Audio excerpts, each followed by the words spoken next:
Good afternoon, everyone.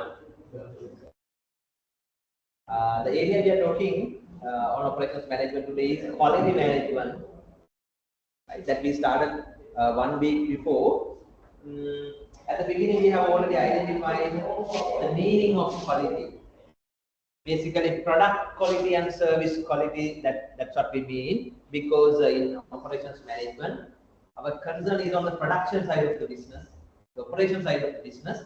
So the two outputs we produce in most of the organizations, either products or services. Right? So we are talking about the products quality and services quality. And at the beginning, we have already identified what we mean by quality. So, right? There are different meanings, of course, but as of now, we understood there are two main ways to look at it. How businesses, manufacturing organizations look at it. We call it producer's perspective on quality. We explain that using a concept here. What is that concept? Quality of conformance. However, during the last 4 decades or so, this aspect has also become important. We call it how customers look at quality. Customers view on quality. That is described in a concept called quality of design. So we understood those two in detail. What quality of design is, that means at the design stage of the product or service,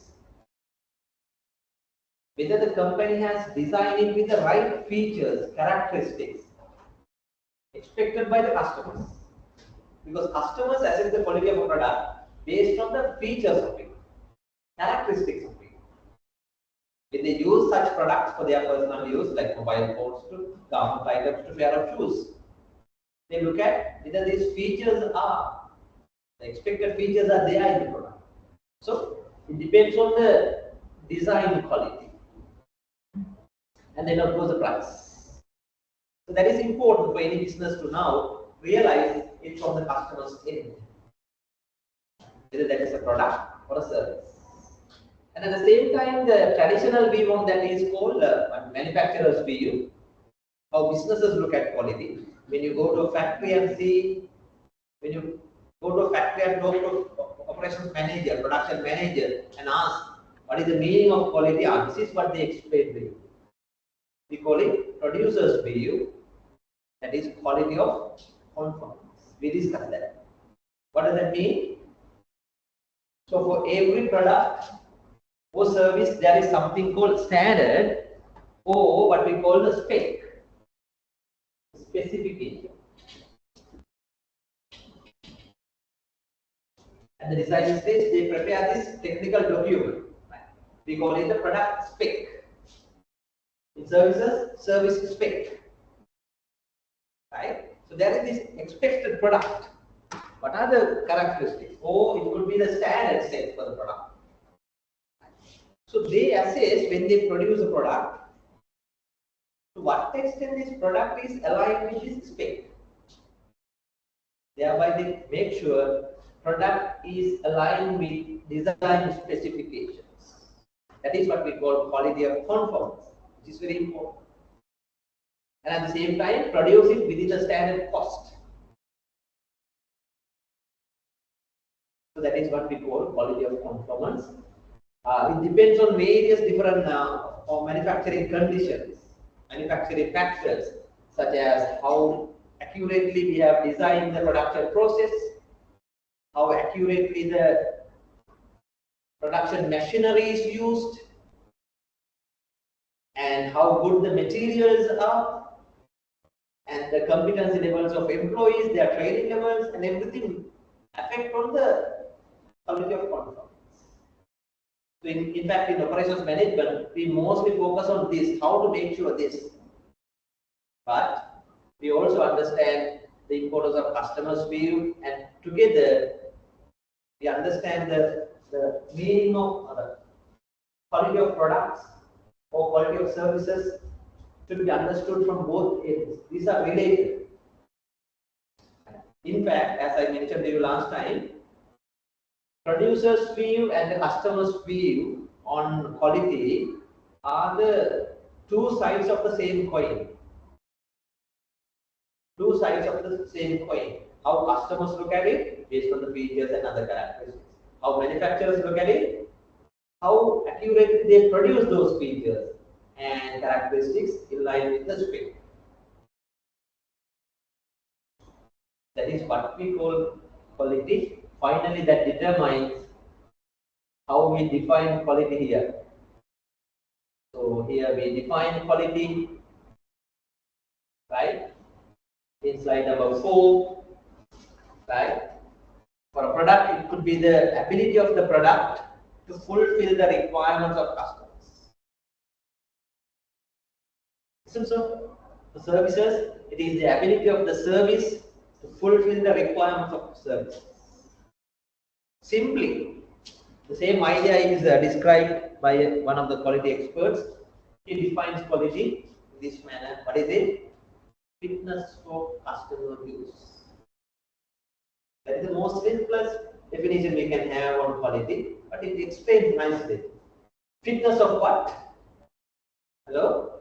Fitness of what? Fitness of the product. Ability of the product to meet customer requirement for customer use. That is how we define quality in today's context. We call it customer defined quality. What is it? Customer defined quality, which is very important manufacturing organization. So as it services. Clear? That is where we understood the meaning of quality, and after that I showed you different quality dimensions used in manufacturing.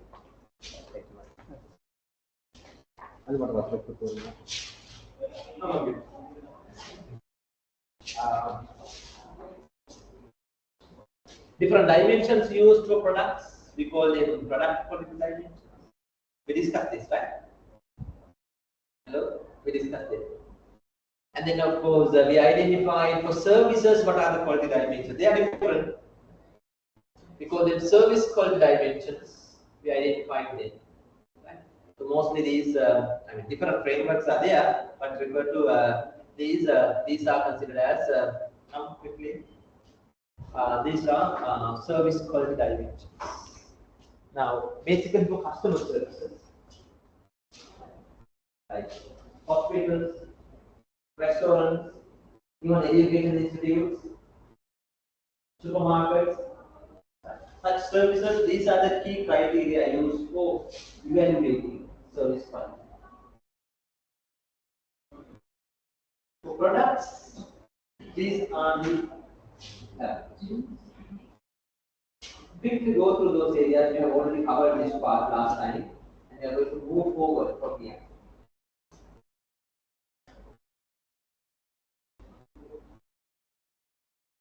We are studying the operation side of the business, and they are managing quality is important, and these are the initial thoughts, initial ideas we have. Thereafter, we can discuss how the quality is ensured, how quality is managed. Anything, any doubts, any problems you have?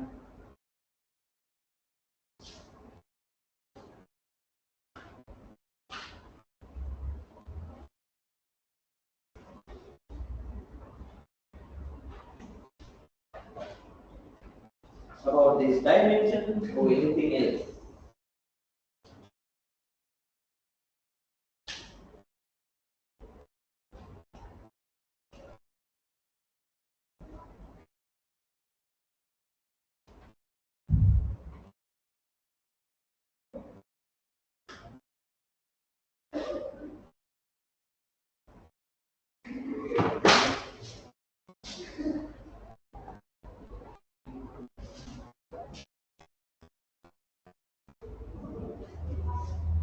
Any problems, any doubts? Are they clear?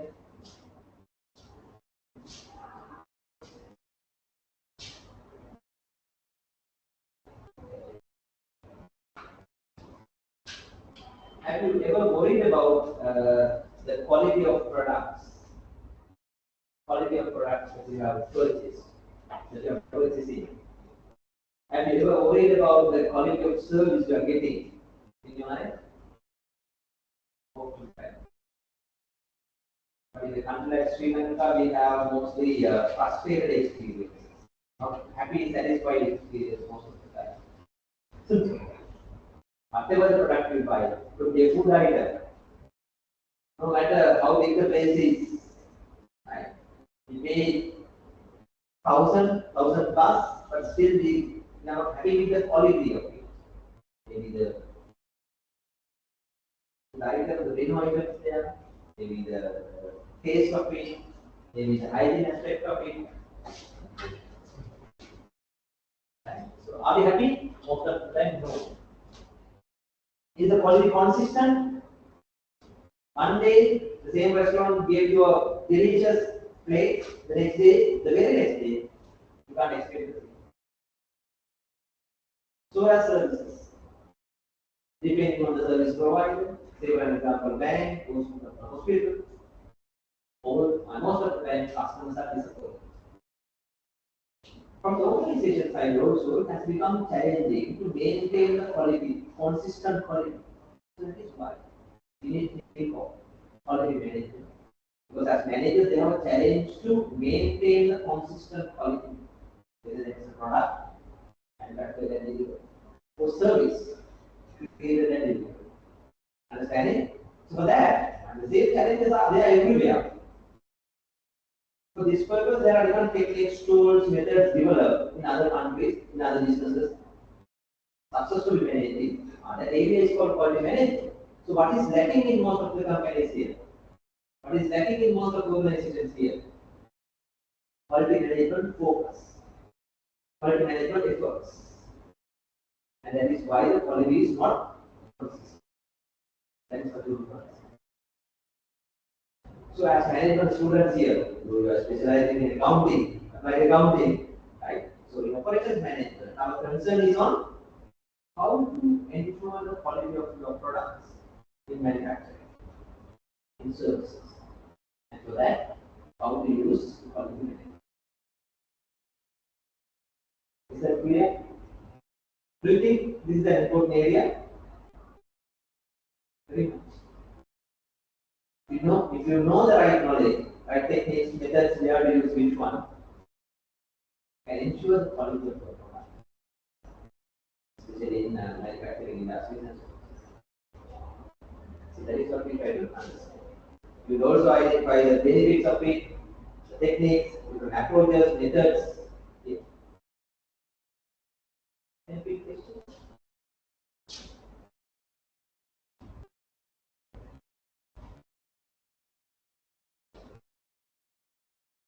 How about its relevance to your industry, like auditing and accounting related services? Are they relevant? Ensuring the quality of your process and of course your service. Is that important for you? Yes. But the way you manage it is little different. Some of these techniques are used, but that is different. Why? The service you create and deliver is a professional service. Auditors engage in auditing processes, audit firms engage in auditing processes. So they are, what we mean by quality is different, little different. And the procedures we use to ensure the quality is little different. Some are similar, but little different. Mainly in your industry, what you refer mainly to maintain and to ensure quality of your auditing processes. What do you do? Hello? This is your field, not operations, not manufacturing operations. So in auditing related processes, how the quality of the process is following standards. Each and every important area, there are standards set. So wherever you do it, however and whoever do it, which firm involved in it, so they are supposed to follow those standards and make sure the expected quality levels are maintained. Okay. Understanding? That is why you are educated on the standards and then how to ensure your practices with the standards. If you don't know, you are unable to match the quality. Although you know, sometimes you do not match the quality. You do not provide the quality. Why? Why? You various different practical. Sometimes your management and you don't understand the importance of this quality. Am I wrong?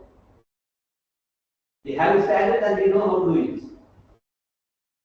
So as in manufacturing, as in other services, there are standards. We know how to find those codes. Understanding? So it all depends on how managers understand this requirement and how they train their operational staff. The importance of this and train them on how to ensure it. Provide them with the right tools, skills, and competencies. You understand what I am getting? Otherwise, organizations will not be able to ensure quality. Applicable everywhere. Only if the top management and the other managers have a concern of quality, they will organize their organizations, manage their organizations with a quality focus. Otherwise, it won't happen. So not only in small places like restaurants, hotels, oil and manufacturing firms, many other organizations also, including monetary firms, we do not see organizations with a quality focus. Adequate quality focus. That is why we should do. Do you agree? Go to hospital. Most of the time, we come out as frustrated individuals. Sometimes we have paid 3,000 plus for a consultation. Just take 2-3 minutes with us. Even before listening to us, our concerns, they have started writing prescriptions. After 3 to 5 minutes, it's done. They have even explored, talked to the person. They have not followed all the guidelines. No. Have they educated us on our issue? Most of it. We are disappointed. Even some surgeries, major surgeries, they do mistakes. No quality. I mean that. Poor quality. Why? They are violating quality. So as the managers, as organizations, there should be some efforts to ensure quality, and that is what we call quality management. In this topic, we try to understand what are the techniques and methods. Are you ready? Do you think understanding them, learning them would be useful? Now, before that, let me show you why quality management is important. Now, somewhere down the line, in slide number 22 and onwards, there are many slides. I will not explain anything. I will draw your attention. You have to think with me. You have to quickly go through the slides and understand it. So, why quality management is important? What are the benefits for a company? We haven't understood what quality management is, right? But when managing the quality of products, when managing the quality of services, what are the benefits an organization can have? They can meet the customer's requirements, fulfill customer's requirements better, right? And meeting organizations' requirements. There are other organizations or standards, regulatory bodies. You can fulfill the benefit requirements of other organizations as well. And at the same time, right, there are these additional benefits. I will come back to that. So many other advantages. I will come back to this. But moving to slide number 24, that gives you several points. What are the key benefits of quality management efforts for business? For your simple understanding. Now here, different benefits are divided into two categories. One is called what are the cost benefits, cost effects, and what are the revenue effects. Just go through whether you can understand it. Now the quality of a product is improved. That means when product is manufactured according to the specifications, according to customer requirements, right? So you will be able to consistently deliver the high quality product. Right? When the quality is improved, what happened? There will be cost savings such as these for the business. Second, you can understand.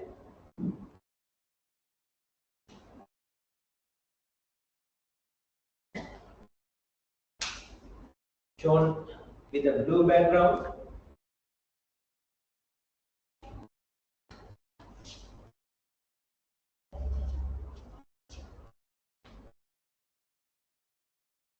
I don't think that everything is clear to you, but just go through.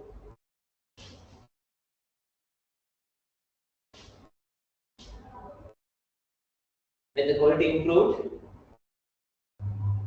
cost of detecting errors will be reduced because we are producing good quality product. Cost of rectifying errors would be reduced, so because you produce good quality products. And cost of compensating customers can be reduced because you have produced good quality products and delivered good quality products. So customers, there won't be any returns, warranty claims, and such like that. That is what we need to understand. And broadly, there will be economies of scale. There would be other advantages like reduced capital costs, and because of these things, your productivity will be increased, and that indirectly affect on the operations cost reduction, and that contributes to increased profitability of it. Because overall operating costs can be reduced with quality management efforts. On the other side, when the quality of a product or a service is improved, that could affect on better image. Customers look at the product as high quality. So improved product image or brand image. Improvements in delivering and meeting customer requirement faster.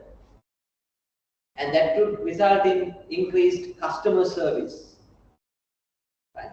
And together these two would involve in increase in the sales volume. It would generate more sales. And on the other side, it says it can reduce the price competition in the market. Meaning, when others are competing based on price, your company can still charge higher prices because your quality is high. Right?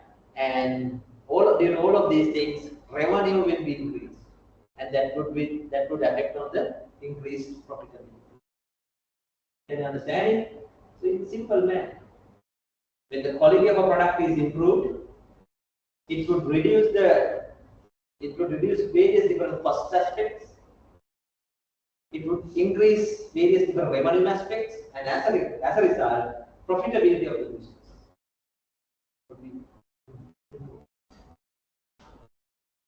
So revenue, upper line. cost, middle line, and the bottom line, profitability. All three lines get affected by quality improvement. And that is why quality improvement succeeds. Right? This is just to get an idea. Unfortunately, most of the time, managers don't understand it. For many organizations, for many managers, quality management means something unnecessary, something expensive, something beyond their something additional. As a result, their focus on quality is very low, unfortunately. But as students who are studying quality management topic now, we should be able to understand the importance of it and the benefits that organizations can have with it. And then we should know how to ensure other techniques that's used by other aiding firms. It's mostly these small to medium scale firms, and some of the large scale firms, their focus on quality management is very less. Coming to leading organizations, multinational firms, industry leaders in each industry, their concern on quality is very much high. Concern on quality is very much high. Say for example, like a company like Nestle, food processing company, they produce a variety of food products, and they have a lot of quality management techniques in each product line, and that is how they maintain the consistent quality for a period of time, because their concern on quality is very. A company like, let's say, manufacturing organization here in Sri Lanka, means their concern on quality is very much high. Why? They are catering to global industry leaders. So there's a huge pressure coming from the market to maintain high quality.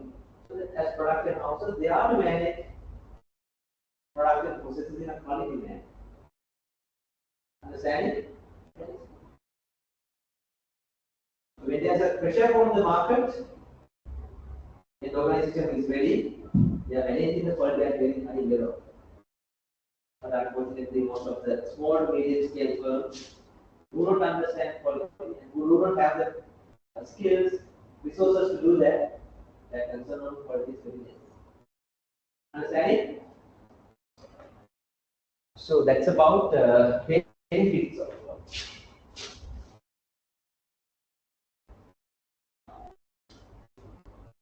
Now let's pay attention to identify what quality management is, and then how quality management should be ensured. Now it has to be understood in a detailed manner. I will move forward to, I go backward to identify what it is, and move to slide number 9. How to ensure quality of products, quality of services, and quality of processes, and altogether quality of organizations. That has become very important.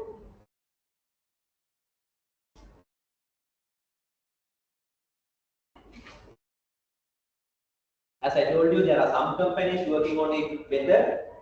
There are many other companies they are not working on it. So is there a secret formula? Is there any secret formula that businesses can follow and ensure high quality? Well, no, there is no such secret formula. It all depends on how management, especially the top management and the middle management, understand the quality requirements. Understanding is not enough, but understanding is the starting point. You need to understand why quality management is needed, to what extent it is needed, and then plan and put the right efforts. Make sure that they have incorporated quality management measures throughout all the operations, throughout all the activities. That is what that brings quality products, quality services. So that is what it means here. It all depends on the management understanding of what customers want and what management efforts on designing and implementing reliable quality management systems and procedures. Nothing else. If you work for a company, audit firm, where you are strictly following quality management principles, procedures, and all, that is because you are required to do so. If it is not, then that is because management has not understood. So usually the top management and the managers need to understand what customers expect from the product or the service you produce and from their purchase experiences, and then design, create, and deliver better products in line with meeting those expectations. If that concern is there, organizations can ensure the quality. Is that clear? Usually it doesn't happen by accident. There should be some efforts. When we look at organizations where they manage quality in a better manner, we see this what? Kind of proper coordination between a few departments at least within the organization.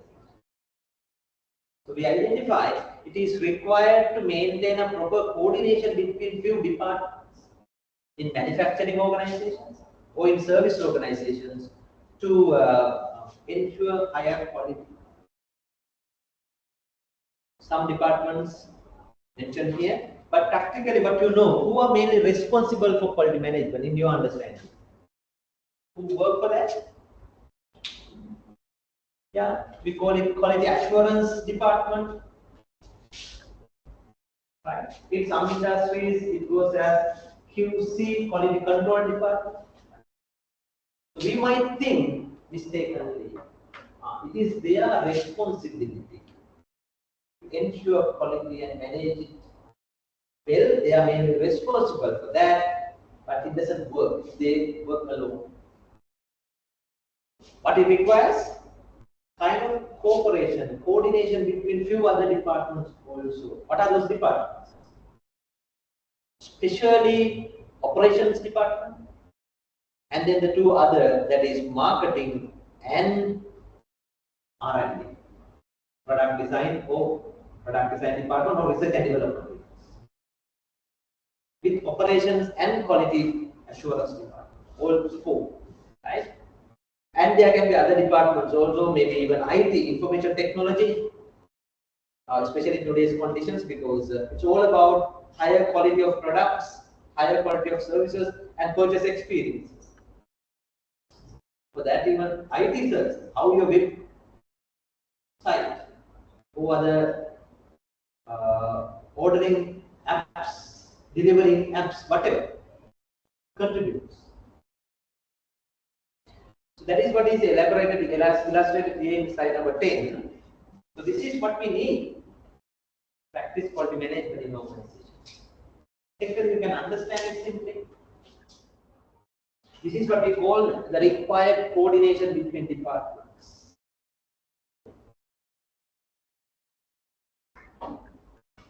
You don't see it in every organization, but this is a kind of at least minimum requirement. Check.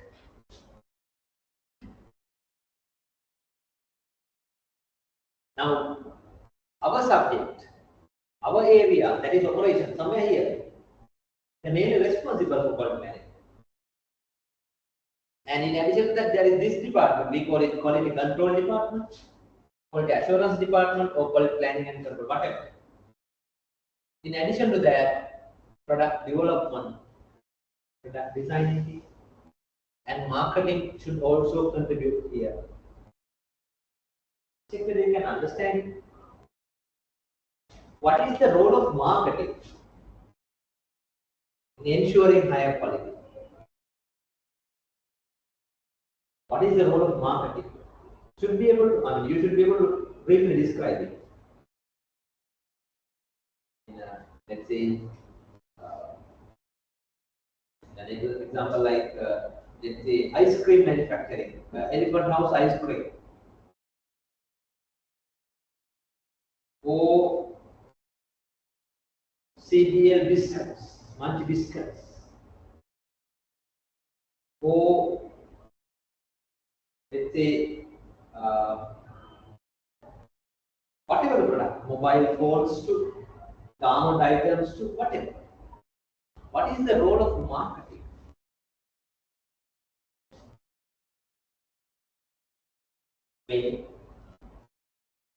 They are the experts in understanding the market, customers, customer requirements, competitors, what are required in the market. So they can well understand the market expectations and bring them to the product design team.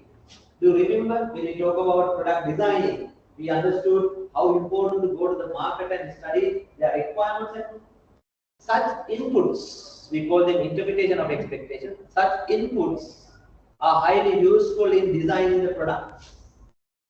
That means designing the product features, characteristics, and understanding? That will be done by the product development team, PD,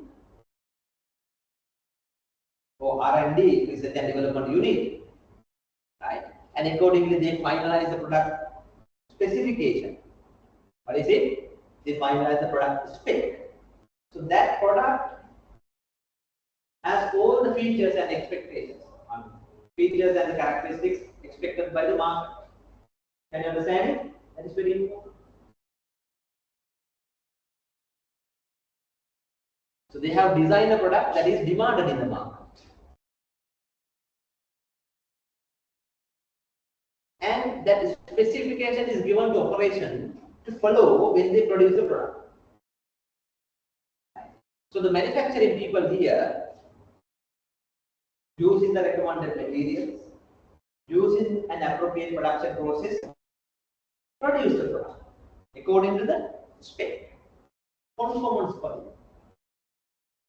Meantime, this as a kind of auditing team, quality control team, go to the production floor, take some samples, check whether the product is in line with spec, and assure it's in line with the spec. We call it conformance quality. So that the products coming out from the manufacturing facility, right, would be of high quality. Can you understand it? Can you understand it? So this is what we need at least. So quality management is not a responsibility of one department like quality assurance or quality. At least we need our area, our subject, operations management is also being responsible for that. That is why in some manufacturing firms, especially medium firms, it's the manufacturing manager, operations manager handling the quality management also. Large scale organizations. Large scale organizations, well, quality management requires some expert knowledge, experience. But everyone can do it. They hire usually quality professionals, quality managers, who are well trained, well experienced in the quality management related techniques, methods. Have you seen quality management staff? Go to a factory like Ignis, you will see not only managers, quality managers, at director level they have director quality. So they consider the importance of quality at them.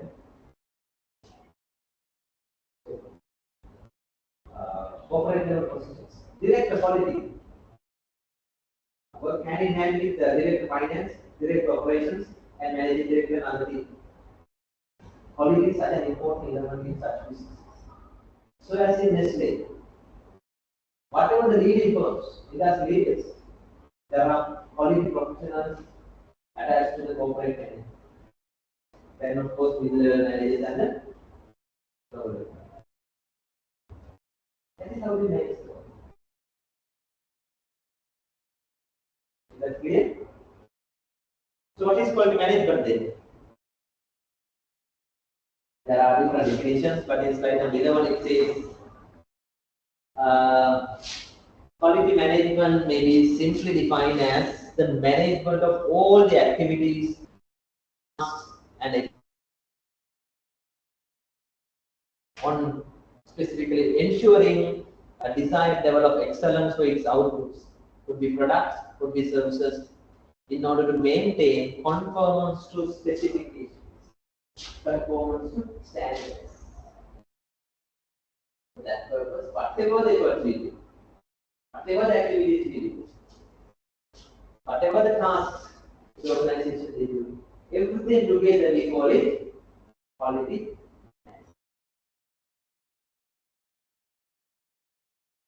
Understanding? So do all the organizations have same amount of efforts on that? No. Do all the organizations have the same amount of quality management efforts? No. That is why the difference. Understanding? That is why the difference.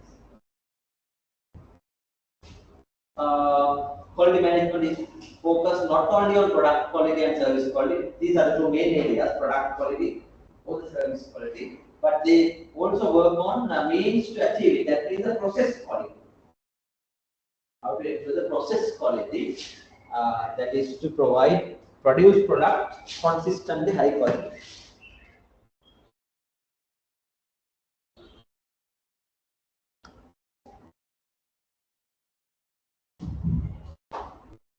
Consistently high quality. I have a simple idea, that is enough.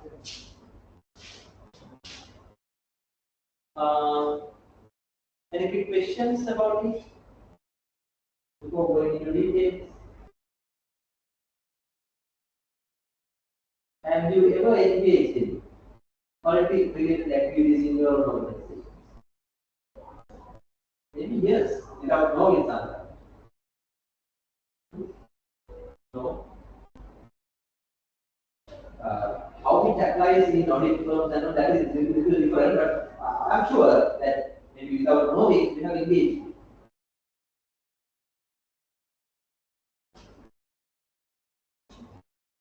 Say for example, there are some standards, and according to that, there are some check sheets that you need to fill while you are doing your work, and whether you have adequate number of transactions checked on that line. Yes. Then of course, whether you spend adequate time on these activities. Yes. That is check sheets to mark. That's also like a quality management too. Before submitting, let's say something, there are areas to compare and complete the checklist.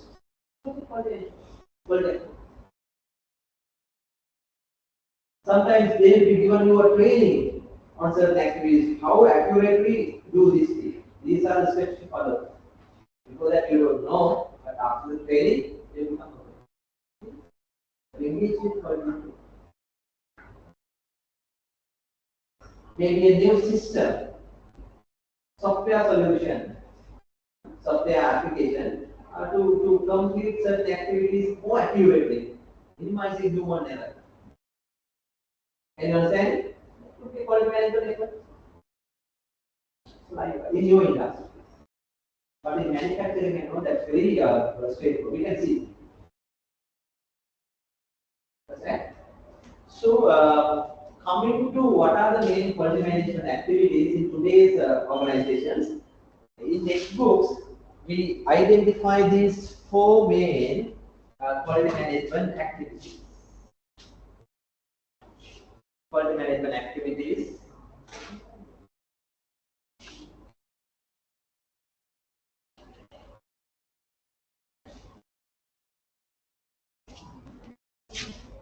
That we name as quality planning, quality assurance, and quality control and quality improvement. What are these? These are the main categories of activities in quality management. So loudly say them. What are those four? there are quality planning activities. Under that, there are many different steps. So some organizations you see it, in some no, we don't see it because they have not implemented it. So quality planning is one main set of activities. Second one, we call it quality assurance. Under that, there are many efforts, many activities. Some organizations usually see them, in some we don't see them. Third one, we call it quality control. Quality control efforts. At least some organizations, most of the organizations, we see some efforts on quality control. If not quality planning and assurance, at least some quality control efforts. That is how they do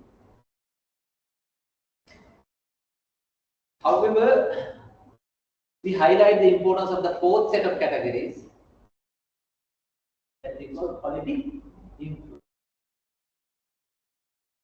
Quality improvement. That you can understand.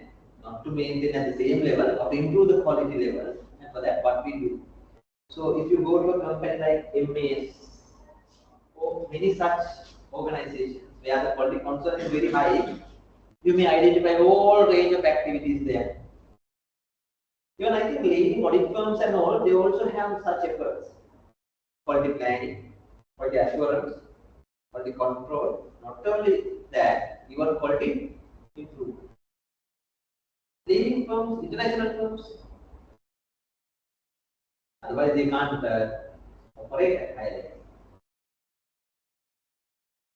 But our focus mainly is on manufacturing organizations and service organizations. Anything you want to know? Otherwise, I will not explain.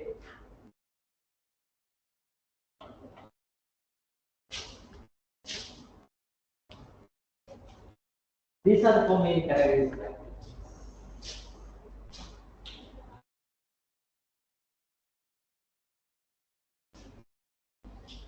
Any questions, any doubts? In fact, it is important to know these activities in detail. You become practicing managers one day, but it all depends on you whether you like to know somehow complete this topic and move to the next one. So it depends on you. Few things to know.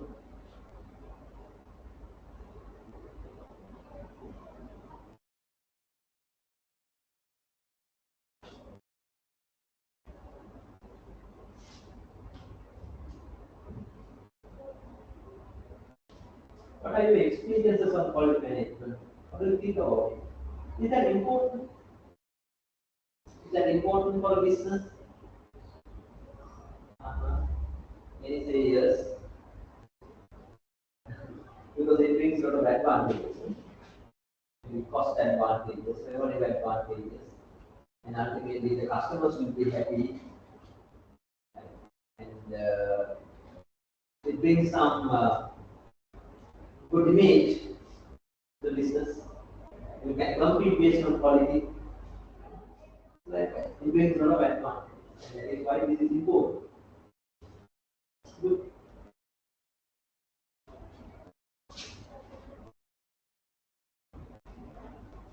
Have you given adequate training on quality management in your organization? Yes. To some extent. Have you given adequate training? Yes or no? Yes. Training and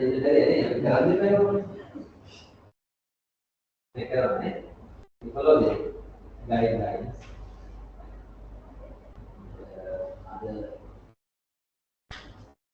Other steps you follow like this. Some of those efforts are related to quality planning, whereas many others are coming on quality assurance. And more practically on day-to-day basis, what we do is quality control activities. And in the long run, to increase the quality standards and all, we have to do quality improvements as well. So in some organizations, quality management efforts are happening. Anything else you want to know?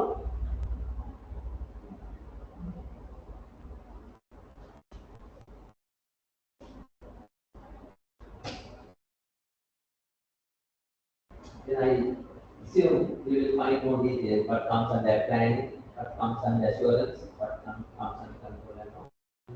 Right? So for a particular product, these are the steps to follow in ensuring the quality. I will not explain them in detail. So first of all, we need to define what are the quality characteristics we are going to consider. Identify the quality characteristics. Then decide how to measure each of those characteristics. Then step 3, set the standard for each quality characteristic. And then step 4, control the quality against those standards. And in case of poor quality, you need to find what are the causes, what are the reasons that has caused the poor quality and correct it. Those are the steps. And continue to make improvements so that your product quality will be improved day by day, week, monthly. Those are the few steps.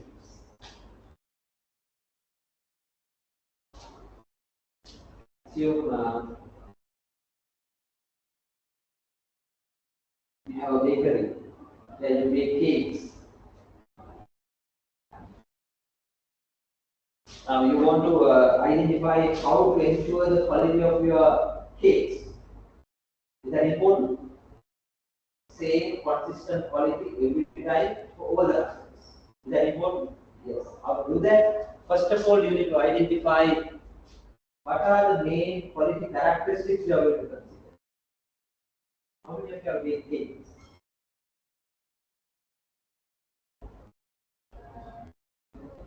Don't look at only females.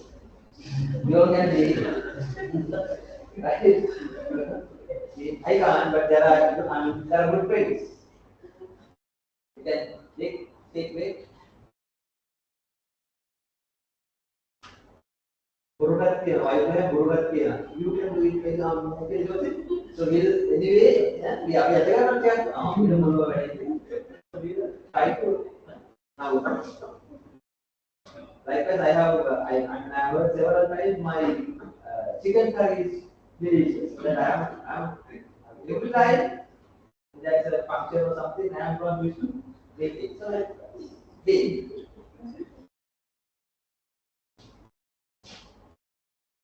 Let's say you eat cakes anyway, right? So what are the key characteristics you would use to assess the quality of a cake? At least a few key characteristics you would like to use.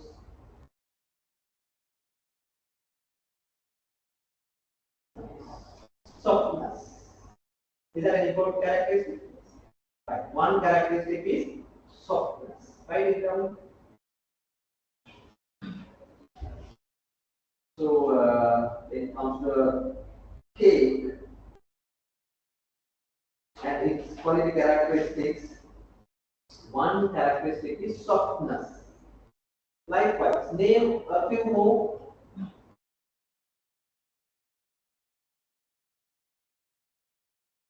Softness.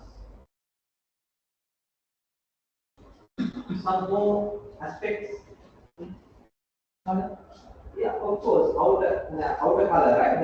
And also the inner color also important, but at least yes, color, appearance of it. Let's say appearance of it now. Now let's take it color, right? So color.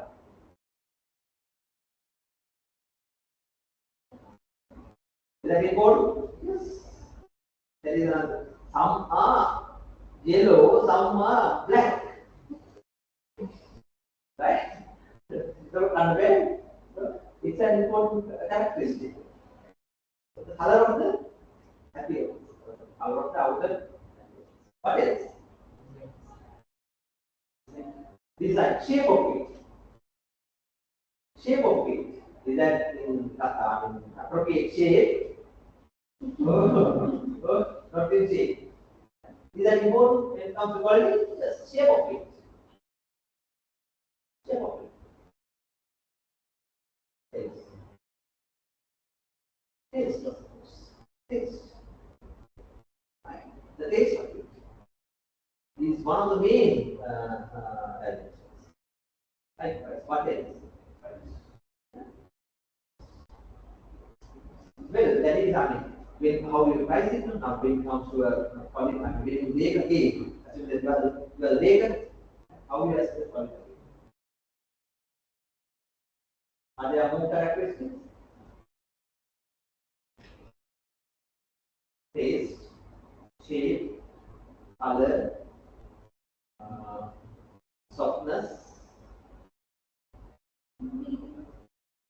quality of ingredients.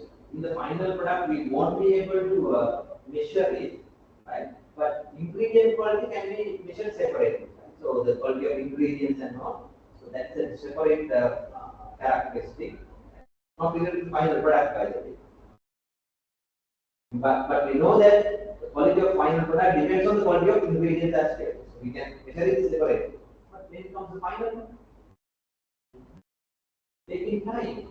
Taking time. Why not? Taking time. Yes. Shall we include that one as well? Taking time.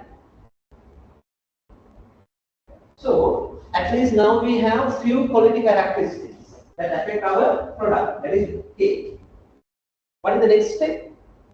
You have to decide how to measure each characteristic.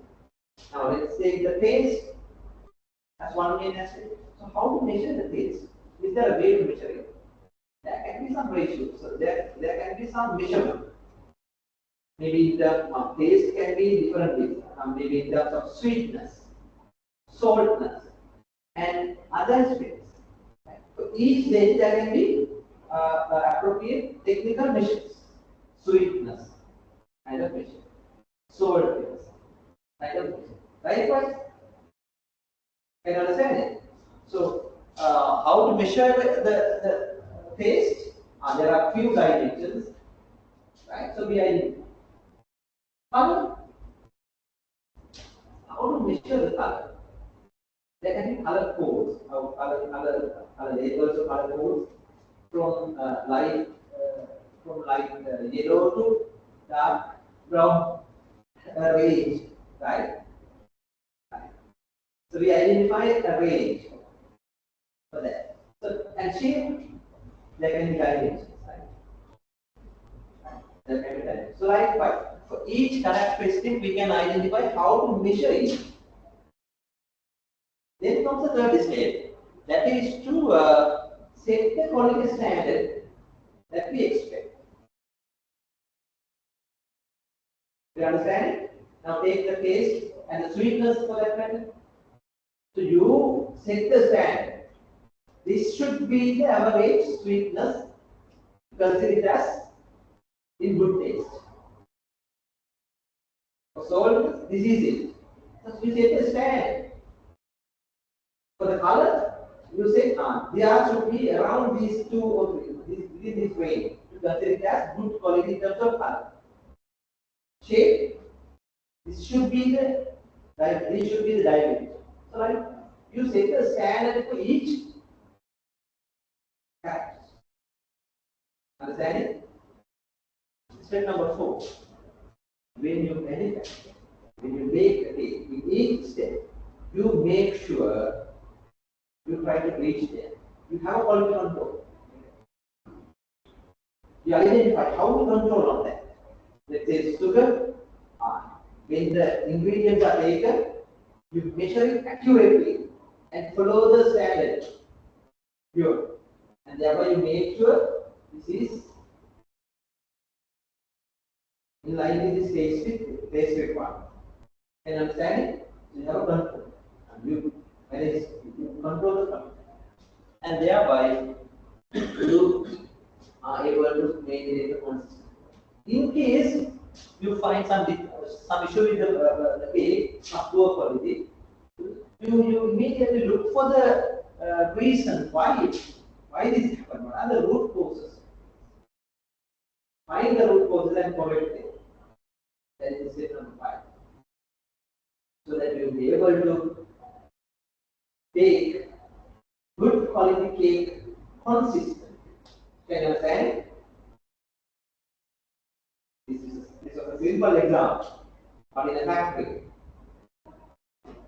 biscuits at CPU, layer cakes at Tiara, chocolates, Revelo, in each and every product. See, take inside. In fact, to upgrade the quality, we have to go to the next level, that is to keep improving continuously. Improve. Can you understand it? Nothing else. I think it's very simple. So manufacturer should have that concept. So these are the steps to follow for managing quality products. That is to maintain consistent quality. Okay.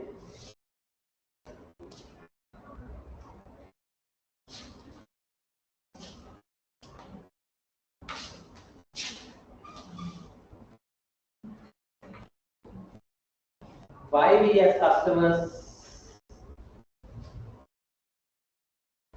are unhappy with poor quality products here in Sri Lanka with most of the manufacturers? They don't have adequate such efforts in their production process, in their delivery processes. That is why.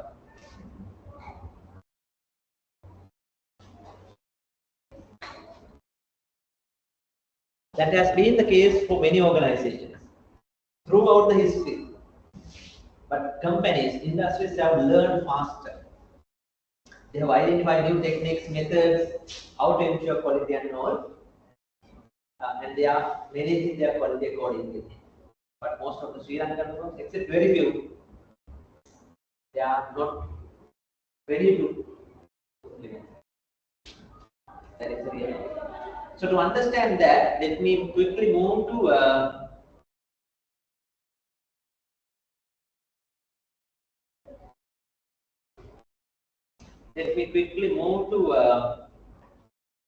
show you the quality management history briefly.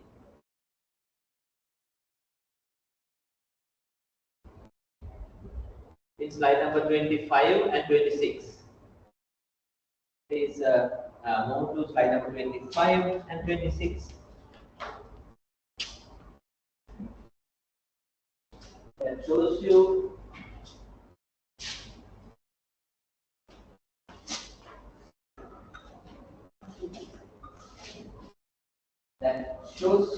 a brief history in quality management for a period of time and gives you an idea.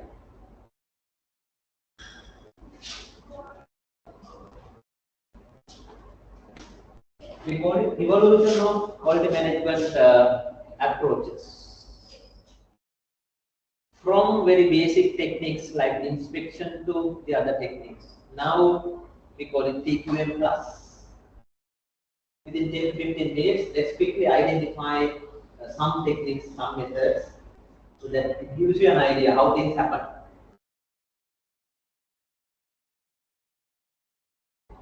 Are you ready? Sleeping? Could be after lunch. And then in a subject like this, unlike you do some calculations, credit, debit, adjustments, and balancing the accounts. But this is little different. Describing, listening, you feel sleepy.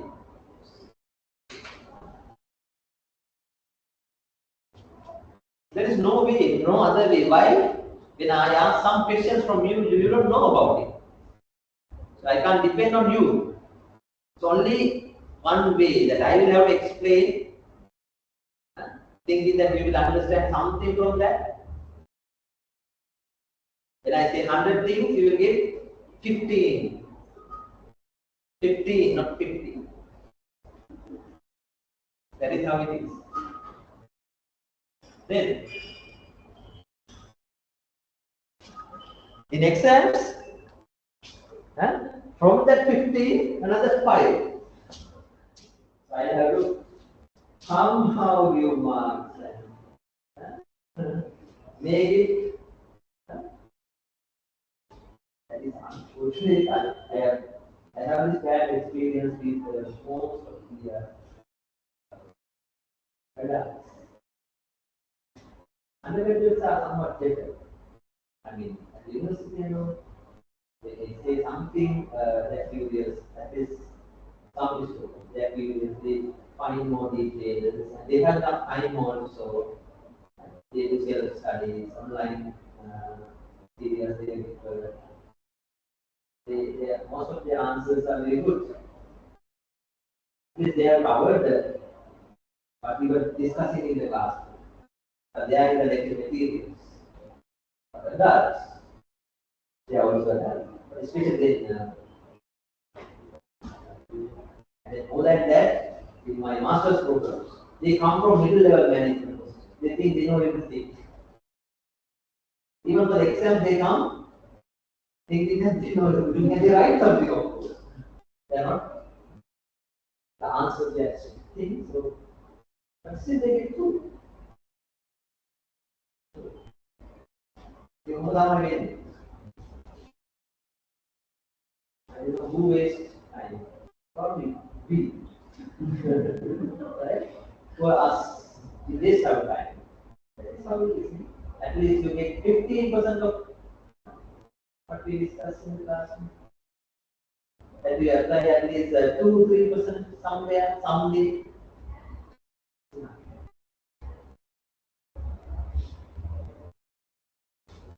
Right, this is all about how in the history quality management techniques, efforts and other approaches have been developed.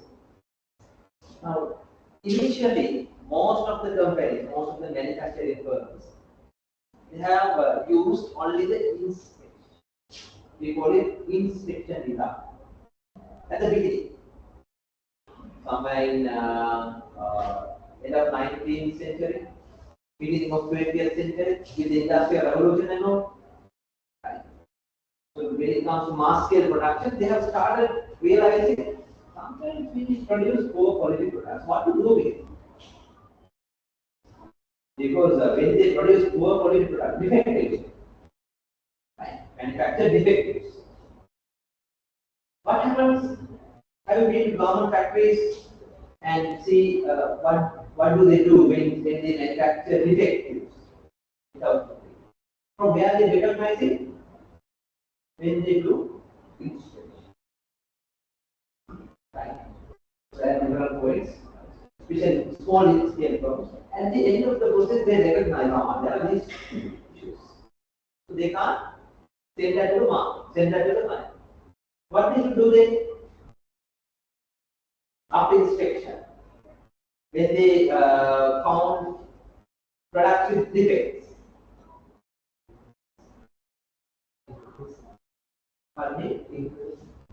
sometimes they will go for that. We call it reprocessing or reworking. Reprocessing. They can go for reprocessing or reworking, which means send them back to the production floor, allocate some machines, some staff to work on it and correct it. Then come back as a good quality product. That is one. As a result of inspection, they detect some defectives and send it back to the floor, reprocess, rework. Right? So when you go out to the floor, you will forget. Right? Sometimes, as a result of inspection, you detect. And then you do reworking, reprocessing. Good.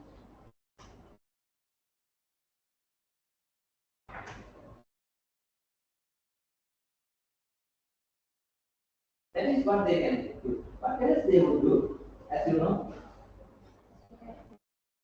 they can sometimes decide to sell those finished, if they can rework and make it quality, they might decide to sell them at low prices, maybe discounted prices. Usually they grade the products, A grade, B, C, D, likewise. So for different defectives, different lower rates are set. depending on the defect. So discounted prices. Those are the two main things. Whatever they do, if these two options are not possible, nothing else, probably dispose, completely throw it away. That is what that means. Dispose. Whatever it is, whatever it is, I mean, especially the first step, that is waiver can make it quality, that is a good option. Selling, if not selling them at low prices, that's also kind of practical option. But whatever those, they are not so best options. What happens when you send this back to the river? Is that economical? Why? We have to allocate more machines. We have to allocate workers. And otherwise they could have produced new products while they are recovering. So that we are going to use the time, production time. Otherwise we could have produced some. Do you understand? So that is why it says quality management is all about producing the right product first time.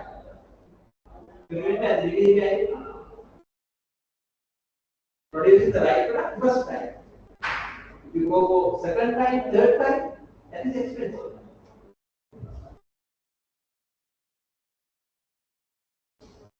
When you have set the low prices, profit margin, sometimes you have to say that the cost.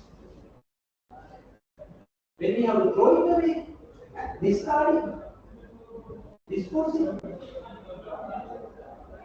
all the materials we have spent for that, wasted. All the labor, wasted. Energy, wasted. So the entire cost we have already incurred will be a loss. So what happens to the average unit cost there? Total production cost we have divided by the number of quality outputs. Those are issues. And then inspection at least helps us detecting them at the end of the process. They were happy. But they realize, no, this is not adequate. Right? Inspections, well, in a way that is good, but that is not adequate. Right?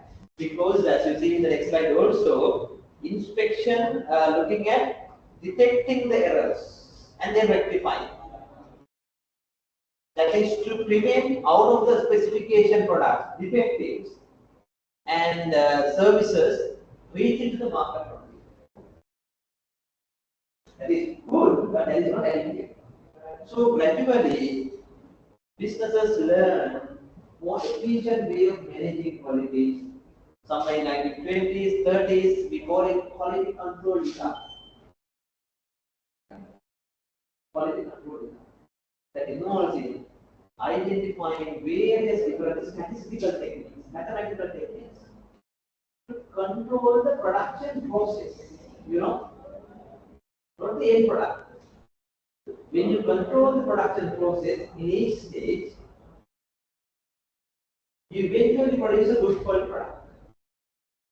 That is the approach. Understand? Control the process so you get good quality product. So, for that we learn statistical techniques, methods we use, and that is known as quality control regard.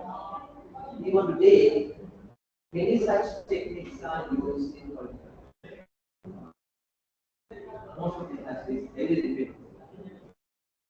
Understanding? So that is much better than just inspection. As you see in the next slide, so quality control era, many statistical techniques, process analysis and quality standards were used to solve the quality related problems and there are root causes. Thereby, control the process so it makes sure you get the final good product. That reduces the inspection, burden of inspection. So there are even now in 21st century, some companies they only do inspection or they only have quality control. That's all right. Those were the techniques introduced in 1950s. Quality control. Quality control.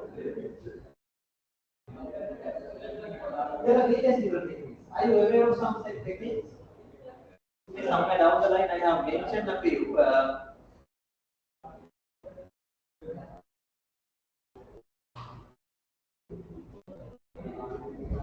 So here in slide number 41 onwards, you get a list of quality tools, and most of them are quality control tools.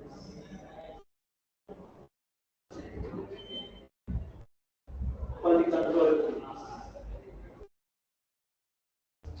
I'm not going to explain everything. We'll draw your attention to only one or two important techniques.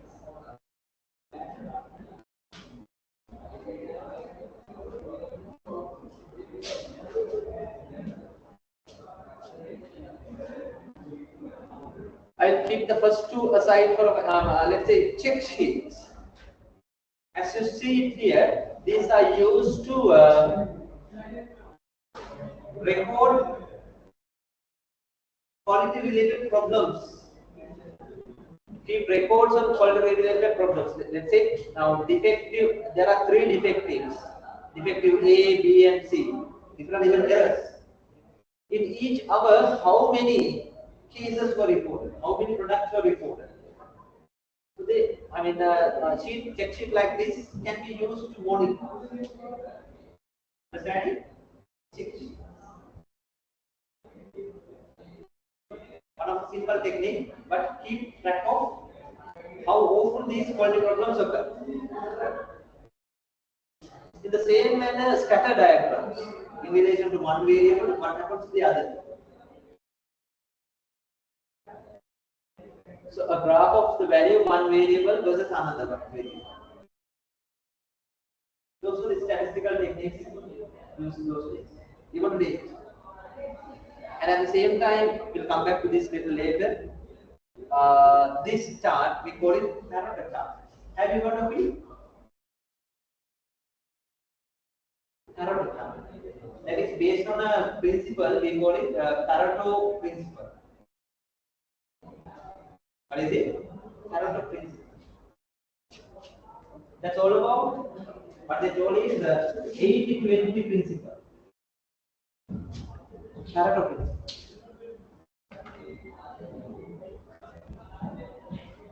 Statistically, it says it is valid even today, and this is valid to many other contexts also. Right? 80-20 rule.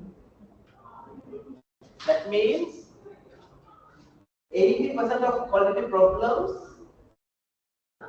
80% of quality problems occur due to 20% of reasons.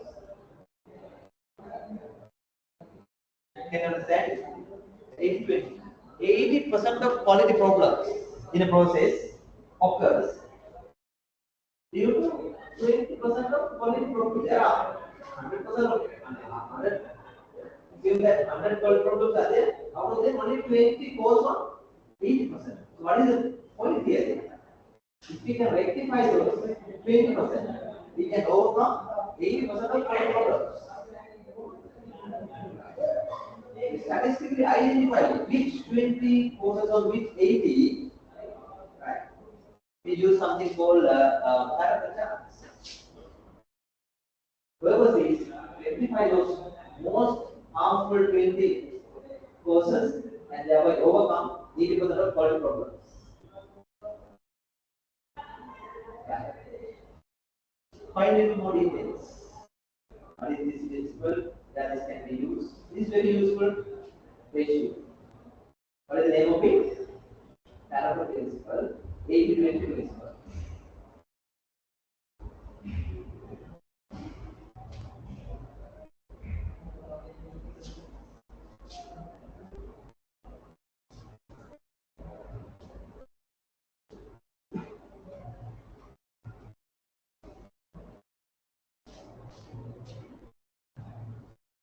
use of flowcharts and all sorts of such techniques, right? So that you know how the process takes place, and use of histograms. Histograms.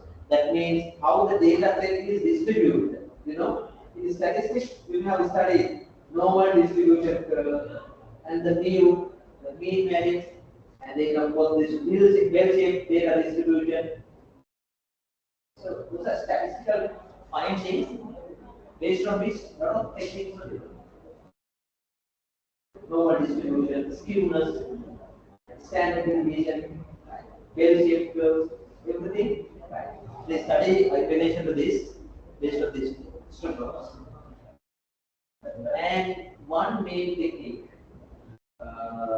statistical technique, of course, used for introduced during this period, is we call it SPCs.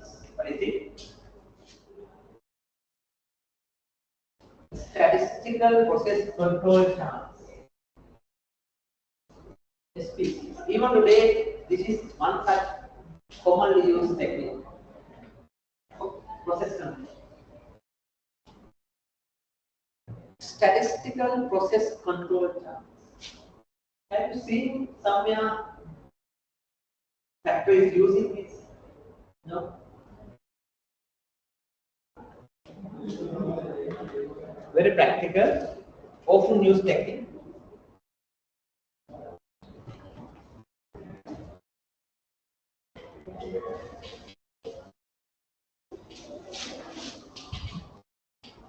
As you see it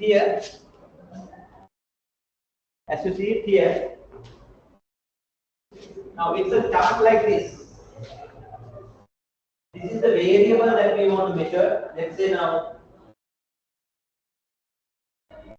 we can use it to measure anything, any variable. For an example, say you visit the Fonterra factory where they packet their milk powder, and you take one process, they used to packet 400 gram milk powder packets, for an example. 400 grams milk powder packets. Now it's about the weight of a packet, isn't so? That is what they measure here. Likewise, for any other variable, we can use it. In this case, this is for weight. So we identify what is the target value here. Target value, that means what is the expected value B, that is the average weight of a packet. So if we consider this process, what is the target value when it comes to weight? We expect 400 grams. Each packet should be equal to 400 grams. So if the process is in control, each packet should be exactly 400 grams.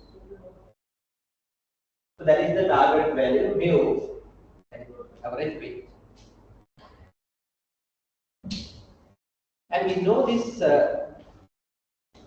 histogram, and thereby the average value, and towards each side we know standard deviation and all. So for different confidence level, we decide two lines here. One is called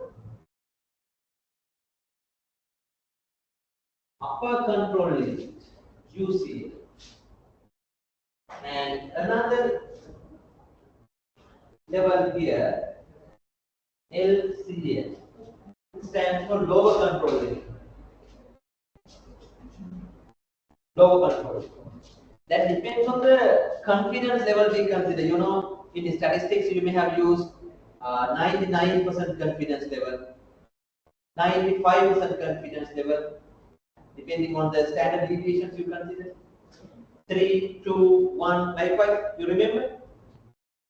So depending on that percentage of accuracy, confidence level, you decide sometimes 99% confidence level, this is the UCA and this is the LCA, or 95%, whatever. Say for example now 200 level now 390, 397. Likewise, so I just assume that this is 394 grams. That is a lower control. And above one, that is 406 grams. Say for example, we expect 400 grams, but up to 394 grams, we consider that as lower control limit of the process. 406 as the upper control limit. For a while. So this is the control term we use to control the packaging process. At container. So what they do is, we have seen, when they continuously operate the process, they take some samples from the process. Say that every 20 minutes, now they started the process by 9:20. Every 20 minutes, you take a sample, and then 9:40, and then 10:20. So likewise, every 20 minutes, let's say now, they take a sample of 5 packets, each packet. And in this case, what they measure? Weight. They take 5 units, measure the weight, divided by 5, get the average weight, and show it here. Say for example, the 5 items you got at 9:20, somewhere here, the average weight goes somewhere here.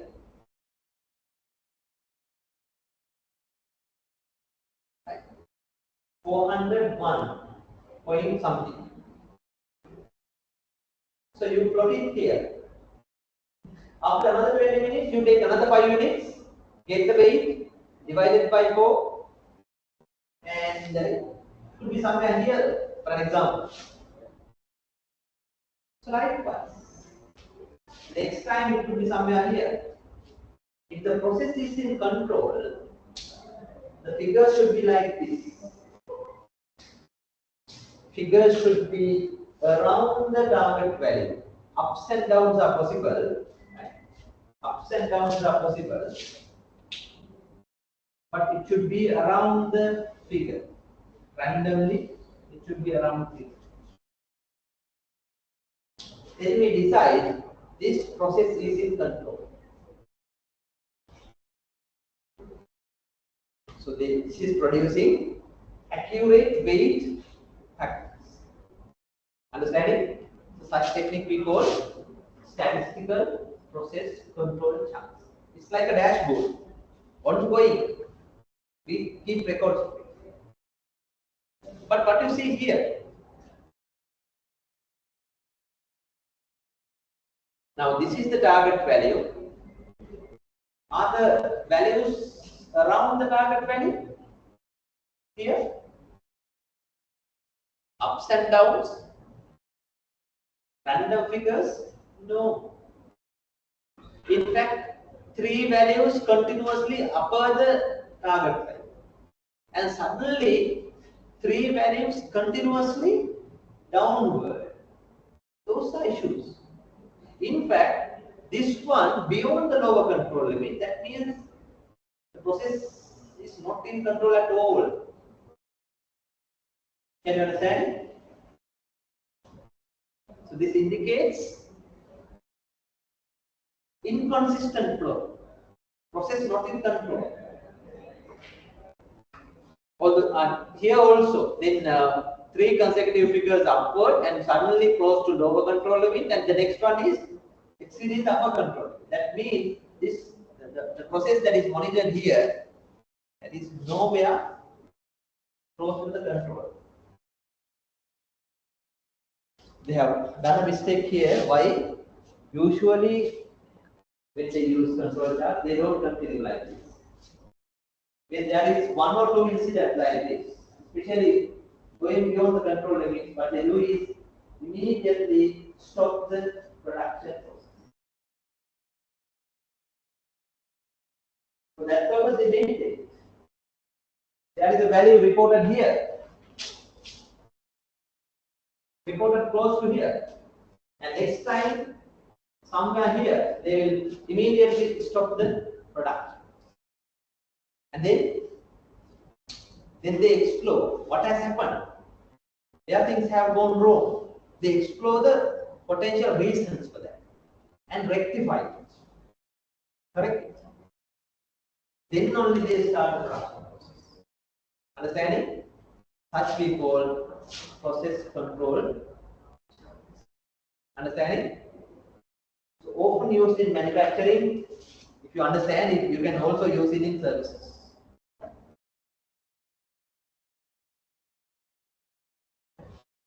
So control charts.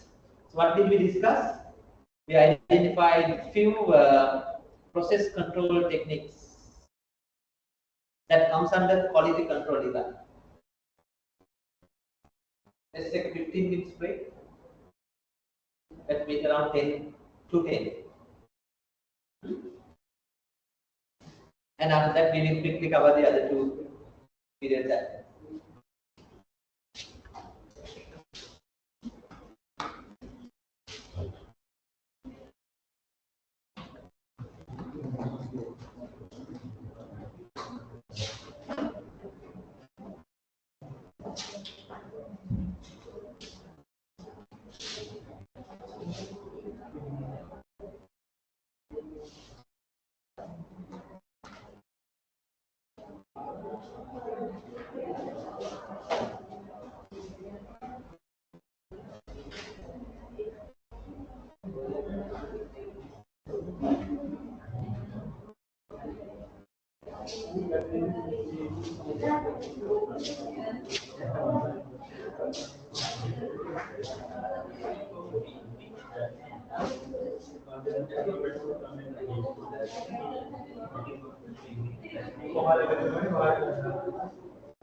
Bener,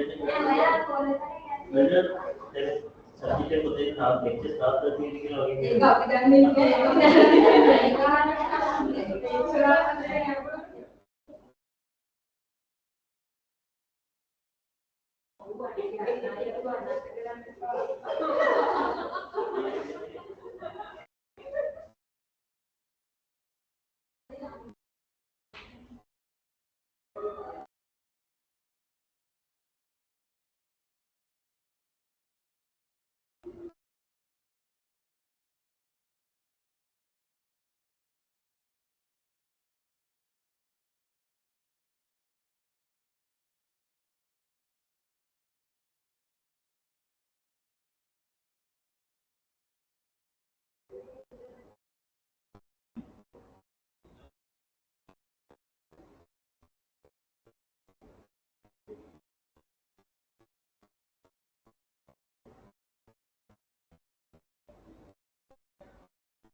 Thank you for coming on time.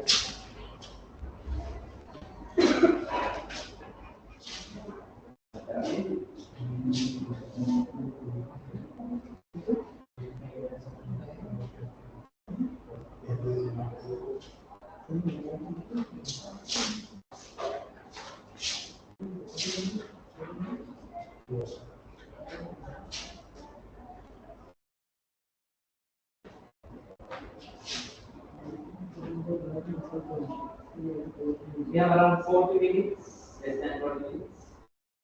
So let's quickly cover the other quality management approaches as quickly as possible. We were talking about the first two approaches, inspection and quality control,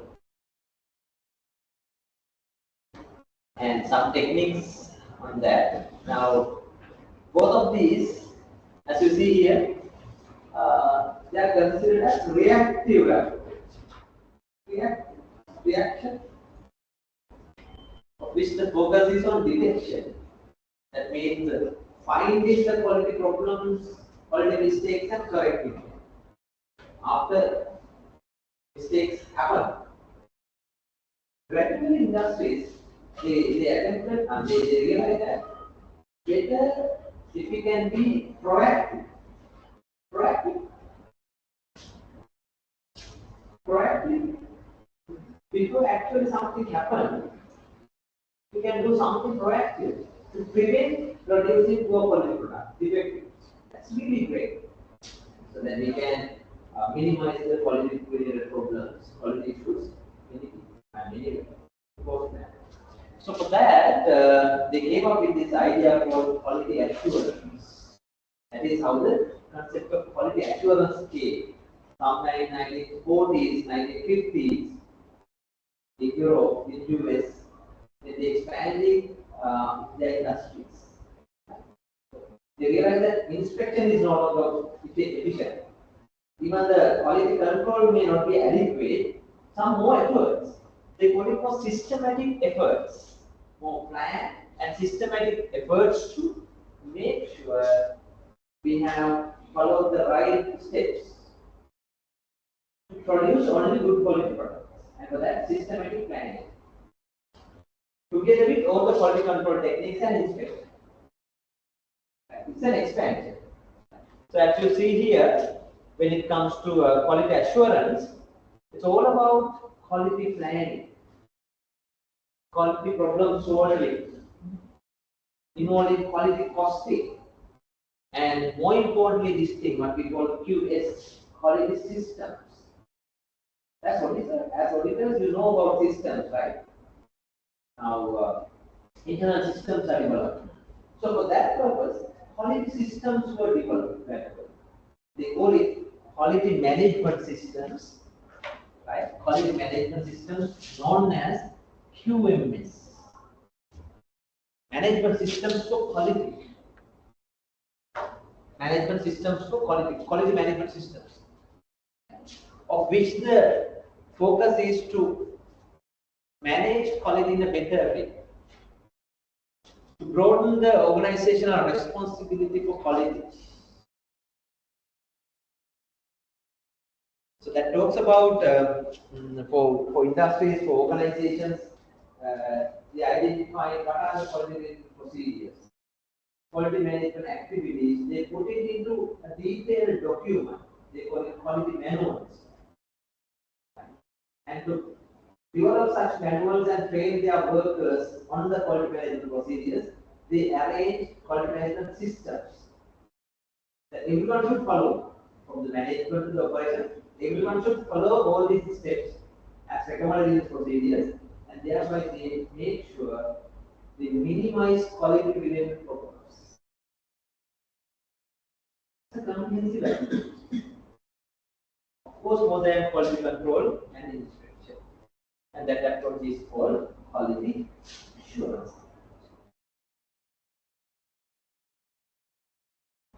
Okay. So as you see in some of these slides,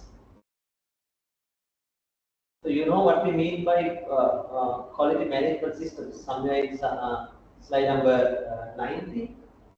In slide number 90, it defines what a quality management system is, QMS is. It says QMS is defined as a formalized system that documents quality related processes, procedures, and responsibilities for achieving quality policies and objectives in the organization. It's a comprehensive way to do it. It helps to coordinate and direct an organization's activities to meet customer requirements in one side and also regulatory requirements on the other side, and improve the quality management effectiveness and efficiency on a continuous basis. That is it. So you may have seen some organizations when you visit. They have well-documented quality management policies. This is our quality policy. These are our quality values. They have prepared manuals. Have you seen? Even the audit firms, they have their manuals. This is how you ensure the quality system. That means your organizations are at that level. Can operations managers, manufacturing managers work on those areas like developing quality manuals and improving quality management systems and all? No, it's difficult. For that, you need some expertise. And for that purpose, organizations recruit managers or professionals who have that experience. And we call them quality management professionals. Quality managers. Quality professionals. They involve in developing these quality manuals and everything. So what you see here is what are the different areas in a quality management system. So they should have a quality policy and clearly identified quality objectives, based on which a detailed quality manual with all the steps, procedures, everything, procedures, instructions, and what records, and then of course how they are going to manage quality related data and internal processes, how each process should be done, who are responsible for what, everything is well documented, and that is to ensure customer satisfaction and keep improving the quality improvement of the. So like quality analysis is also a part of it. So like these are considered as elements of a quality management system. Understanding? More comprehensive approach than quality control, but together with quality control techniques. Became popular in 1940s to 50s to 60s onwards. Even today, this is the most practical way of managing quality in most of the industries. There are a few issues like different organizations have different manuals. So manuals are not consistent. Quality management systems are not consistent. To overcome that issue, there is this organization, we call it ISO, stands for International Organization for Standardization. They involve in standardizing things. So for quality management systems also they came up with a standardization, and that is called ISO 9000. ISO 9000 series, right? And in ISO 9001, 2001 was 2008 was the initial version of it, and then of course 2015 is the latest version. And 2001, 2015. Even today, this is the accepted framework based on which the quality management systems are evaluated. If a company has designed their QMS aligning with this framework, they can apply for the accreditation. That is what they do. And they get the ISO accreditation for their QMS. That international accreditation, as you know, and then the framework is based on these 7 principles: customer focus, leadership, engagement of people, process approach, continuous improvement, evidence-based approach, and relationship management. We can discuss this a little more, right? So ISO framework QMS depends on these key principles. So by ensuring your QMS aligning with ISO and such frameworks, such guidelines, we can experience many benefits. As you will identify, you make sure you can meet your customer requirements in one day. There can be other organizations, regulatory bodies. You can also fulfill their requirements, and that is why most of the large-scale business organizations, manufacturing organizations, they were interested in obtaining this ISO accreditation for their QMS, so that they can communicate with the outside. They are committed on quality.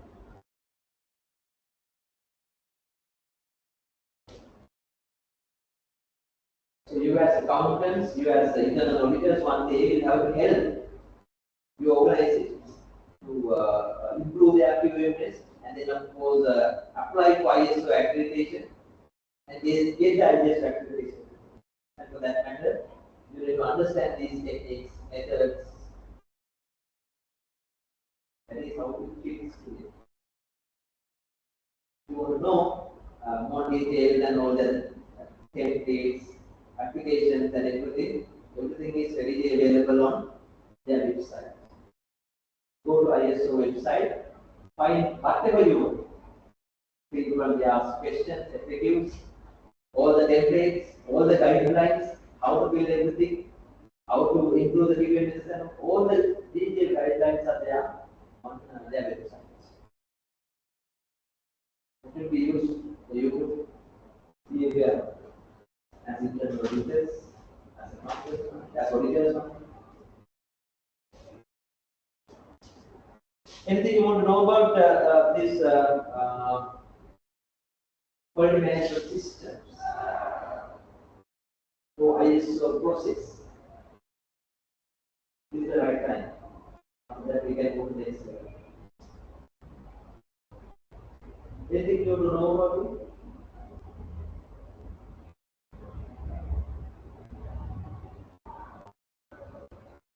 Well, anything you know about the quality management systems or ISO procedures? You don't ask any questions? That's really great to do that. I take it in my way. If not, then no issues.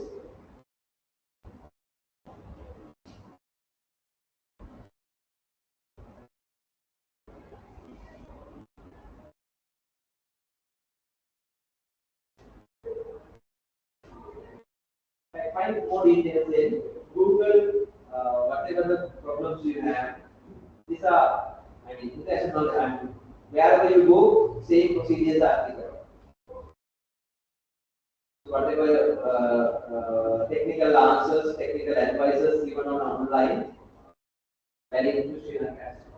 Just Google, just go to their website, find more details. Right, coming to the next level. After quality assurance era, even today this is the most popular technique for quality management, quality assurance. But practically, you know, somewhere in 1960s, 70s,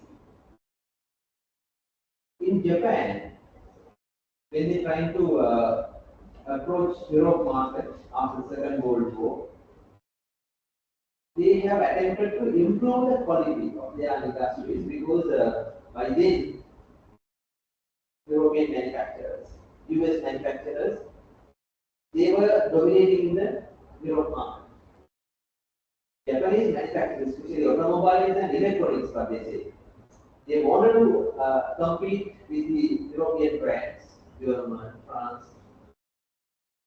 France in Europe, and US brands. So they have attempted to improve their quality and also provide products at affordable price. And for that, they were working on different quality management systems. Eventually, they came up with their own approach, what they call CQA. With the support of some quality management experts came from US. Few experts, we call them quality gurus. In the textbooks, they are known as quality gurus, quality experts, who have contributed a lot to the quality management history.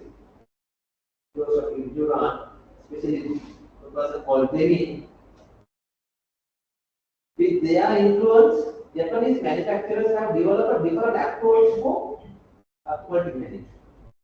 And after 1960s, 70s, this was named as TQM approach for quality.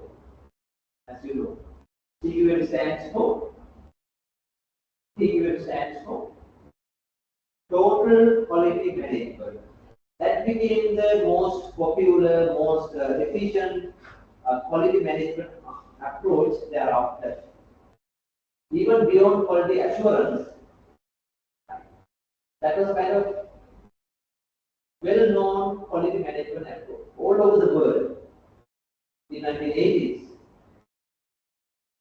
Because Europe manufacturers, US manufacturers started exploring how Japanese manufacturers are able to manufacture good quality products at low price.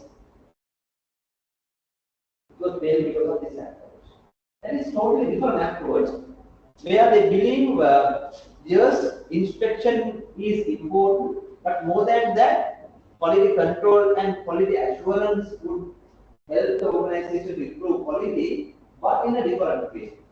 Right? So, with QC and QA activities, they came up with a company-wide approach. We call it. Everyone in the organization is work towards quality management. From top management, middle management, operation staff to everyone. And in fact, they include even the suppliers in the process. And as a whole, they work together to make sure they produce only good quality products. Only good quality products. And that approach is known as TQM approach. As you see it here in the next slide, it involves they believe quality is the central point in the business. That is the most strategic part of it. It's connected to business strategy. They believe in teamwork. Not only the quality control team, but everyone in the organization is responsible for quality. And they go by an approach called staff empowerment. Staff empowerment, meaning everyone, even the machine operators, have given the freedom to identify quality related problems. Not only that, come up with suggestions to overcome them. There's a way to correct their suggestions and accordingly work on those quality improvement and continuously improve the quality. And that approach is called staff empowerment. And then, as I told you earlier, not only internal staff, even suppliers, customers are also taken into consideration. And thereby, it makes quality central and strategic in the organization. So that is the difference. Understand? An organizational wide approach. Especially when it comes to 1990s, this became the most effective, most popular quality management approach in the world. Not only in Japan or eastern part of the world, but Europe, US, and everywhere. Most of the companies embraced it. They came to visit companies like Toyota. They are one of the pioneers in implementing the TQM approach. So they study how they have implemented this different philosophy. So then, somewhere 19 and 90s onwards, even Sri Lankan manufacturers, especially apparel and all, there are few industries, even here in Sri Lanka, they have successfully implemented it. Have you been to some companies that has already implemented TQM? Have you? Yes or no? Probably no. If you get a chance, don't forget to look in more detail. What are the main approaches? What are the main techniques they use? How they train their managers and staff and work on this TQM approach. Very interesting. If you visit MA's factories, you will get that approach. Most of it there, they are using the TQM approach. Not only that, there are many manufacturing examples in Sri Lanka. Maybe tire factories, I have listed, or I might have mentioned this earlier. Solid tire manufacturers. That was Kamsu, earlier Roadster, Kamsu. Now it operates under Michelin now. We have successfully implemented TQM approach from two decades, 2+ decades now.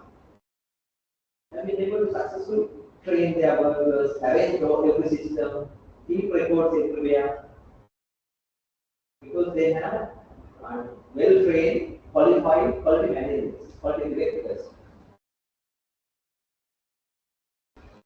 Some printing firms we have, printing in the sense printing and container manufacturers, packaging materials manufacturers, aiming at export-oriented companies. They operate within zones. They have successfully implemented TQM. So, like the same Sri Lanka, there are few examples. Understand? So that is one of the latest quality management. Especially became popular in 1990s and early phase of 21st century. Further details on that, how we can simply define TQM. It's an approach that continuously improves customer satisfaction levels and simultaneously improving business performance by gaining the commitment and involvement of all employees in an organization.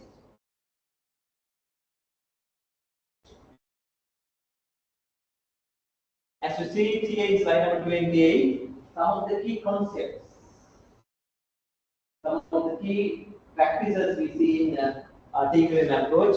One is customer orientation. They believe in what we call customer defined quality. We have already discussed it. Define the product according to what customers need. Customer defined quality. And the importance of top management leadership. Make these changes, the top management of the organization should be ready. And the quality as a concern of strategic planning. And more importantly, the employee responsibility for quality management. They believe in this, we call it CI, continuous improvement. Where they believe quality management does not have an end. Every day, every month, every year, there are opportunities to improve. Continuous improvement. And that they do with the support of all the employees, employee empowerment. If you visit some companies, there's an arrangement called Kaizen. Have you come across this term? Kaizen, starting with K. Kaizen. That is the most reliable approach they use to identify quality management improvements. Who bring these Kaizen suggestions? These are simply the quality improvement suggestions. Who are responsible for bringing them? Well, the staff, operating level staff and all managerial level staff themselves. Right? So there is a way to collect their feedback, their suggestions, and then of course weekly they evaluate them and select most important suggestions to make changes, and thereby they do something called shared problem solving. Have you come across that? It is very interesting.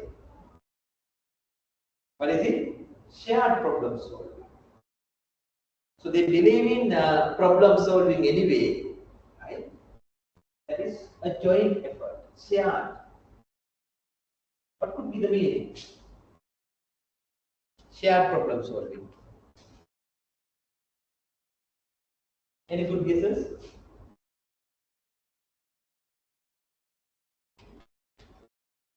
TQM culture, they don't hide problems.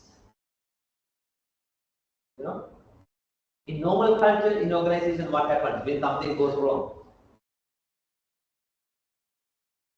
When something goes wrong, when something happens that we never expected, what we do? We hide it. Hide them under the carpets and pretend that nothing happened. Isn't so? TQM culture, when something wrong happens, they are supposed to talk about it openly. Right? There is no blaming culture there. That is a different way, isn't so? Normal culture is finding who the culprit is, who did the mistake, right? And maybe sack, maybe punish the person and all, right? But in this culture, that is totally different. When something has gone wrong, they try to identify why this happened. Not only that, how can we prevent similar thing in future? So that is the culture. Problem solving is the culture. Not pointing the finger at the person. No. That's very interesting. So, when you get an opportunity, go there and see how they do it. Very interesting. And that is called shared problem solving. Say for an example, when I visited the tire factory, at a production stage, they have recognized there's unnecessary delay in one step. Right? Now, there are 4 steps involved in the production process, production process. So because of a machine arrangement there is at least 7 to 8 minutes unnecessary delay at one place. That problem is there for some time.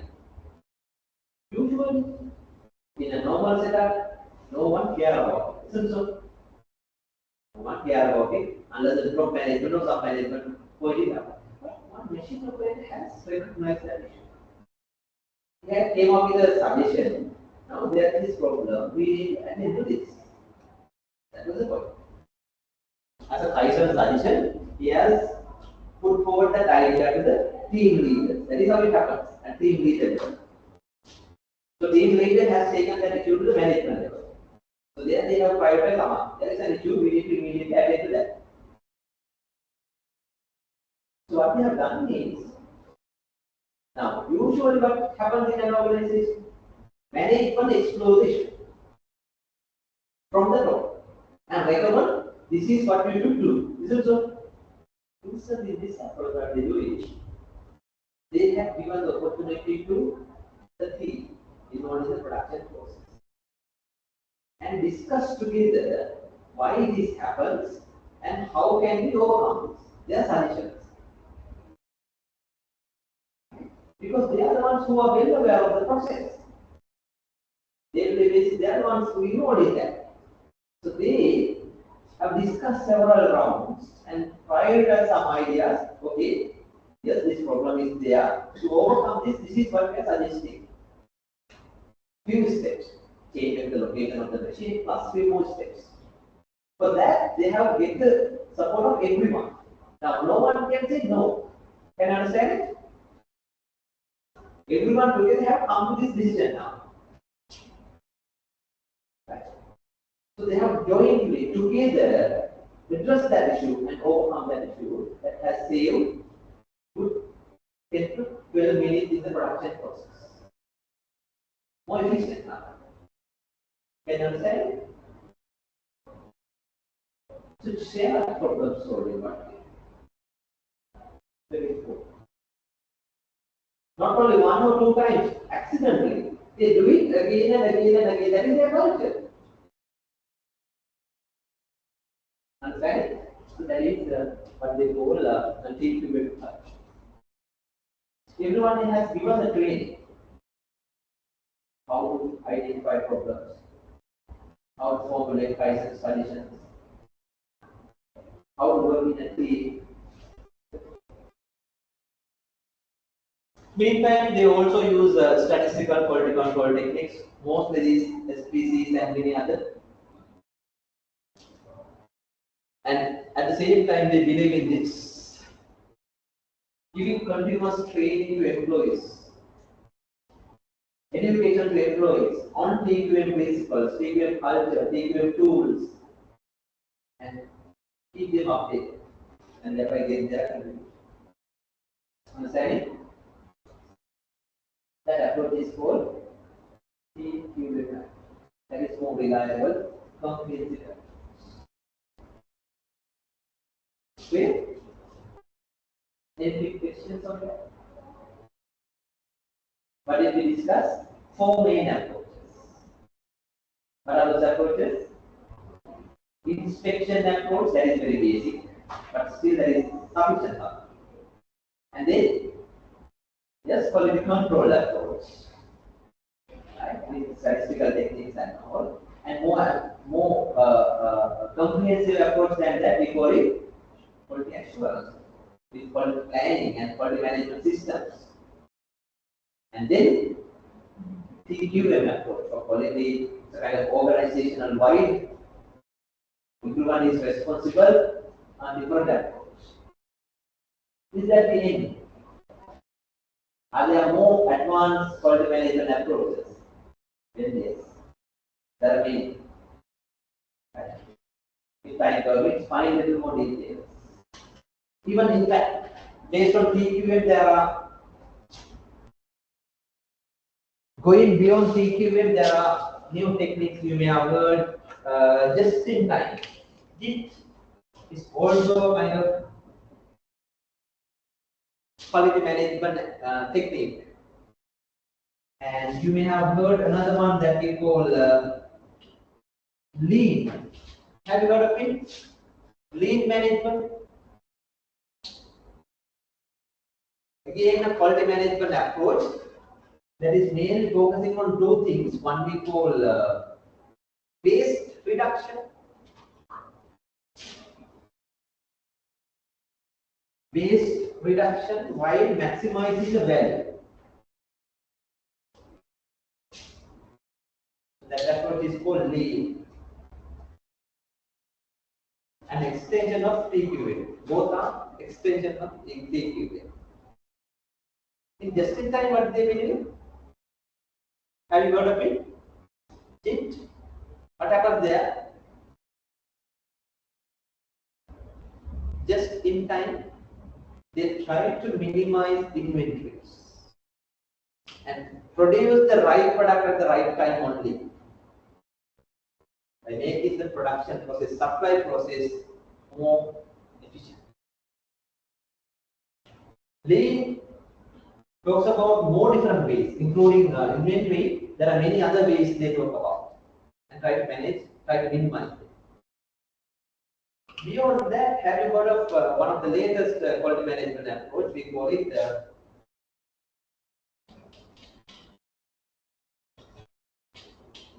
Six Sigma. Have you heard of it? Hello? Six Sigma? Six Sigma approach. A kind of more systematic approach with statistical tools and techniques. How to minimize errors. As I can remember, they systematically try to reach to this level, and thereby per million items they allow only 3 point something. Per million items, only 3 products can be defective. That means almost zero. They call it zero defectives. Zero defect approach. That is very difficult to achieve, but systematically they try to minimize errors, mistakes. As a response to TQM in the eastern part, Six Sigma is a technique developed in US based on TQM plus other principles. So they work on a systematic way to identify quality problems, quality defective errors, and then minimize them. Reach this goal, they call zero defectives. So organizations are at that level, but in some of the Sri Lankan companies, we even don't see inspectors. So see that? Yeah. Not everywhere. There are some good industries, they have already implemented quality management systems, approved, they have obtained ISO certification as well. Some have already implemented TQM as well. Some have already implemented Lean and working towards Six Sigma as well. And at the same time, there are some industries which is small to medium scale projects. Understanding? With that, let me conclude our topic on quality management. What did we discuss? We talked about how to ensure the quality of products and services. And for that, what are the different management techniques available? And that area is called quality management. We discussed what it is, why that is important, what are the different methods and techniques and approaches. That is enough.